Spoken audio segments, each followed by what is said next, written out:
ఇప్పుడే Khammam Kodad R&B road నుంచి G+2 colony via Indiramma colony phase 2 వరకు బీటీ రోడ్డు 171 లక్షల రూపాయలతో శంకుస్థాపన చేసుకోవటం జరిగింది. ఇదే కాకుండా మన ఇందిరమ్మ ప్రభుత్వం మీ దీవెనలతో వచ్చిన తర్వాత ఏదైతే ఈ ప్రాంతంలో సుమారు 33 లక్షల రూపాయలతో అంతర్గతంగా మన కాలనీలో ఉండే సిమెంట్ రోడ్లు చేసుకున్నాం. అంతేకాకుండా పోయిన సంవత్సరం 62 లక్షలతో అంతర్గతమైన సిమెంట్ రోడ్లు చేసుకున్నాం. చిన్న వెంకటగిరి వద్ద గ్రీన్ ఫీల్డ్ మినీ స్టేడియం కోసం 265 లక్షలతో ఆ పని అతి కొద్ది రోజుల్లో కూడా మనం ఓపెనింగ్ కూడా చేసుకోబోతున్నాం. మంచినీటి సరఫరా కోసం సుమారు 10 లక్షల రూపాయలతో ఈ ప్రాంతంలో మెరుగైన మంచినీరు ఇచ్చే కార్యక్రమాన్ని శ్రీకారం చుట్టుకోవడంతో పాటు వెంకటగిరి R&B రోడ్డు నుండి Khammam Kodad R&B road via Jangala colony వరకు 132 లక్షల రూపాయలతో అతి కొద్ది రోజుల్లో దాన్ని కూడా శంకుస్థాపన చేసుకోబోతున్నాం. ప్రకాష్ నగర్ వంతెన నుండి Khammam Kodad R&B road via Kota Narayanapuram Indiramma colony Chinna Venkatagiri వరకు బీటీ రోడ్డుని 250 లక్షల రూపాయలతో అతి కొద్ది రోజుల్లో శాంక్షన్ అయింది. అతి కొద్ది రోజుల్లో దాన్ని కూడా శంకుస్థాపన చేసుకోబోతున్నాం. ఇంకొకటి వెంకటగిరి ఎస్సీ బీసీ కాలనీ నుండి ఖమ్మం గుదిమల్ల జడ్పీ రోడ్డు వరకు బీటీ రోడ్డు 200.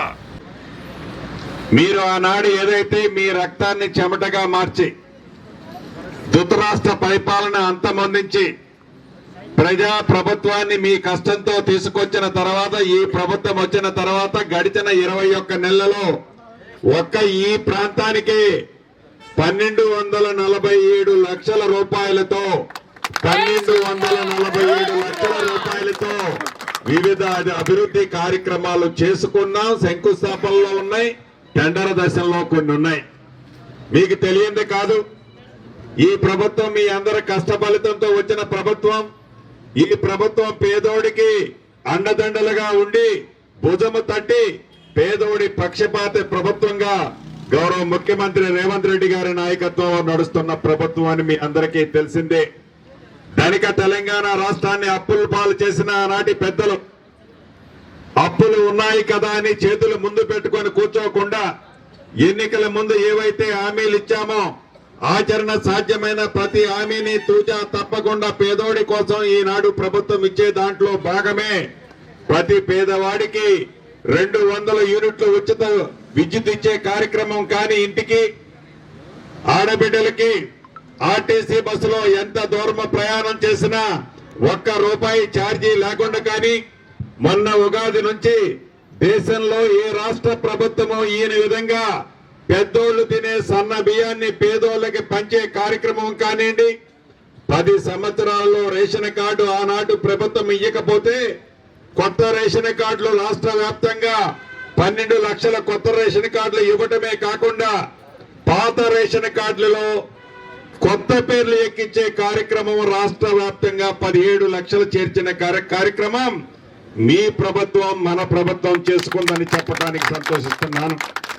అంతేకాదు, రైతును రాజు చేస్తామని చెప్పి ప్రభుత్వం వచ్చిన మొదటి 9 నెలల్లోనే 25 లక్షల మంది రైతన్నలకి 21,000 కోట్ల రూపాయలు 2 లక్షల రూపాయల వరకు చాలా మందికి రుణమాఫీ చేసింది కూడా మీరు ఎన్నుకున్న ప్రభుత్వం. ఈ ప్రభుత్వం వచ్చిన తర్వాత 21 నెలల్లో అభివృద్ధి సంక్షేమాన్ని 2 కళ్ళలా చూస్తూ జోడెడ్డలా పేదవాడికి ఎక్కడా ఇబ్బంది బాధ నొప్పి కలగకుండా ఉండే విధంగా గౌరవ ముఖ్యమంత్రి రేవంత్ రెడ్డి గారి నాయకత్వంలో ఈ ప్రభుత్వం పనిచేస్తుంది.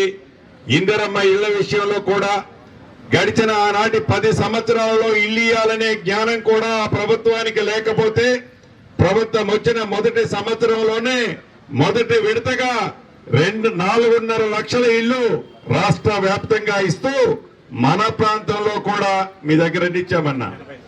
ఇక్కడ కూడా హరినాథ్ బాబు గారు మిగతా మిత్రుల ఆధ్వర్యంలో 80 ఇళ్లు మొదట విడత ఇచ్చిన కార్యక్రమాన్ని కూడా చేసుకున్నాం.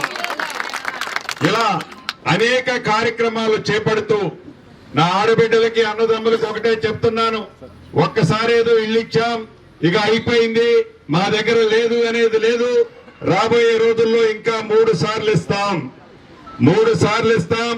అర్హులైన పేదవాళ్ళందరికీ నీది ఏ కులమని అడగాం, నీది ఏ మతమని అడగాం, చివరికి నీది ఏ పార్టీ అని కూడా అడగాం. పేదవాడు అయ్యుంటే చాలు, పేదవాడు అయ్యుంటే చాలు. ఆ పేదవాడికి ఒక భరోసా, భద్రత, ఆత్మస్థైర్యాన్ని కల్పించే ఇందిరమ్మ ఇల్లు ఇచ్చే కార్యక్రమం ఈ ప్రభుత్వంలో గౌరవ ముఖ్యమంత్రి రేవంత్ రెడ్డి గారి నాయకత్వంలోని ఈ ప్రభుత్వం తీసుకుంటుందని మరొక్కసారి మీ అందరికీ తెలుపుతూ, రాబోయే రోజుల్లో ఏ కార్యక్రమం వచ్చినా తప్పకుండా మీరు ఈ ప్రభుత్వాన్ని మనస్ఫూర్తిగా దీవించాలని కోరుకుంటూ, స్థానికులు కొన్ని డ్రైన్లు అవి అడిగారు, తప్పకుండా వాటిని కూడా అతి కొద్ది రోజుల్లోనే పూర్తి చేస్తాం. అదే రకంగా ఏదైతే గతంలో మన ప్రభుత్వం ఇందిరమ్మ ప్రభుత్వం ఉన్నప్పుడే కట్టిన ఇళ్లు కూడా ఏవైతే ఉన్నాయో ఇప్పుడే అధికారులు చెప్పారు, వీలైనంత తొందరలో వాటిని కూడా పూర్తి చేసి పేదవాళ్ళకి ఇచ్చే కార్యక్రమాన్ని చేపడతామని చెప్తూ మీ అందరి దగ్గర సెలవు తీసుకుంటున్నాను. పురం మున్సిపాలిటీ పుర ప్రముఖులు అందరికీ, మీడియా మిత్రులందరికీ కూడా నమస్కారం. 1,71,00,000తోని గౌరవ మంత్రివర్యుల చేతుల మీదుగా మనం ఫౌండేషన్ స్టోన్ ఇవాళ వేసుకుంటా ఉన్నాం. దీని ద్వారా ఈ ఇందిరమ్మ కాలనీలో ఉన్నటువంటి 100 పైగా కుటుంబాలకి ఖమ్మం కోదాడ ఈ రోడ్కి ఇప్పుడు కనెక్టివిటీ రాబోతా ఉంది. తద్వారా ఇంతమంది బెనిఫిట్ కూడా పొందబోతానని తెలియజేయడానికి సంతోషిస్తా ఉన్నాను. అదేవిధంగా గౌరవ మంత్రివర్యుల సహకారంతో ఏదులాపురం మున్సిపాలిటీకి కూడా మనకి ప్రత్యేక నిధులు గౌరవ మంత్రివర్యులు తెప్పిస్తా ఉన్నారు. దాని ద్వారా కొత్తగా ఏర్పడినటువంటి మున్సిపాలిటీలో అన్ని మౌలిక సదుపాయాలు, అది డ్రింకింగ్ వాటరు, డ్రైనేజు, రోడ్లు ఇవన్నీ కూడా చేసే విధంగా త్వరగా కంప్లీట్ చేసే విధంగా చర్యలు తీసుకుంటామని చెప్పేసి జిల్లా యంత్రాంగం తరఫున ఇక్కడ వాసులందరికీ కూడా తెలియజేస్తూ, మరి ఒకసారి ఈ రోడ్డు శంకుస్థాపన చేసుకుంటున్నందుకు ఇక్కడ ఈ కాలనీ వాసులందరికీ కూడా పేరు పేరున నా యొక్క శుభాకాంక్షలు తెలియజేస్తూ ముగిస్తా ఉన్నాను.